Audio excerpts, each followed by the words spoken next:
அண்மைச் செய்தி.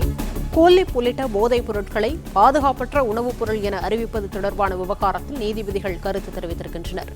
கோலிப் போன்ற புகையிலை போதைப் பொருட்களை பயன்படுத்தும் மாணவர்கள் 2 ஆண்டுகளில் அதற்கு பழகிவிடுகின்றனர் என்று நீதிபதிகள் அதிருப்தி தெரிவித்திருக்கின்றனர்.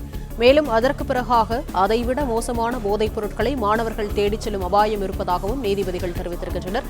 விரிவான தகவல்களை செய்தியாளர் சந்திரன் வழங்க கேட்கலாம். சந்திரன், வணக்கம். விவரங்களை சொல்லலாம்.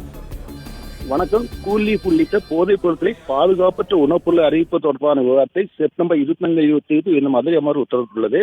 தமிழகத்தில் போதைப் பொருட்களை கட்டுப்படுத்த சிறப்பு குழு அமைக்கப்பட்டு உரிய நடவடிக்கை எடுக்கப்பட்டு வருகிறது. கடந்த 9 மாதங்களில் 20,000க்கும் மேற்பட்ட கடைகளுக்கு சீல் வைக்கப்பட்டுள்ளது.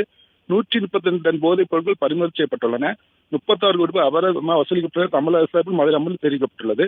கூலி போன்ற புகையிலை போதைப் பொருட்களை பயன்படுத்தும் மாணவர்கள் 2 ஆண்டுகளில் அதற்கு பழகி விடுவார்கள். அதைவிட மோசமான போதைப் பொருட்களை தேடிச் செல்லும் அபாயம் உள்ளது.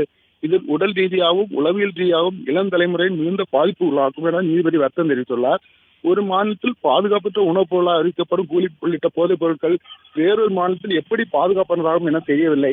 புகையிலை பொருட்களை பயன்படுத்துவதால் புற்றுநோய் ஏற்படும் என தெரிந்தே தவறு பெரியவர்கள் அதற்கான பலன்களை அனுபவிக்கும். ஆனால் குழந்தைகளை பாதுகாப்பது நமது கடமை எனவும் நீதிபதி கூறியுள்ளார். மத்திய மாநில அரசுகள் மற்றும் கூலி போன்றவற்றை உற்பத்தி செய்யும் நிறுவனங்கள் தரப்பில் பரிமாணம் தாக்குதல் என்று மதுரை அமர்வு உத்தரவிட்டுள்ளது. ஜாமீன் மற்றும் முன்ஜாமீன் கோரும் வழக்கில் நீதிபதி பரிசக்கரங்கள் முன்பாக விசாரிக்க பட்டியலிடப்பட்டு வருகின்றன. இந்த நிலையில் சமீபத்தில் மத்திய மாநில அரசு வழக்கறிஞர் அழைத்த நீதிபதி கூலி உள்ளிட்ட போதைப் பொருட்களை பாதுகாப்பற்ற உணவுப் பொருள் என அறிவித்து அதனை இந்தியா முழுவதும் ஏன் தடை செய்யக்கூடாது என்பது தொடர்பாக மத்திய அரசு பதிலளிக்க வேண்டும் உத்தரவிட்டார். அதேபோல் ஹரியானா, கர்நாடகா மாநிலங்களைச் சேர்ந்த 3 நிறுவனங்களுக்கு நோட்டீஸ் வழங்கப்பட்டிருந்தது. இந்த நிலையில் இந்த வழக்கு மீண்டும் நீதிபதி பரிசக்கரத்தின் முன்பாக விசாரணைக்கு வந்தது.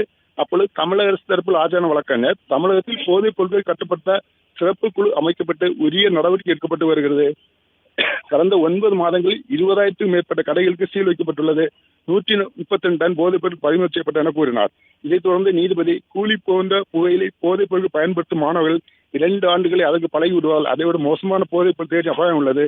இது உடல் ரீதியாகவும் உளவில் ரீதியாகவும் இளம் தலைமுறையில் மிகுந்த பாதிப்பு உள்ளாக்கும் என இது சம்பந்தமாக பதிலளிக்க உத்தரவிட்டு வழக்கு விசாரணை ஒத்தி வைத்துள்ளனர்.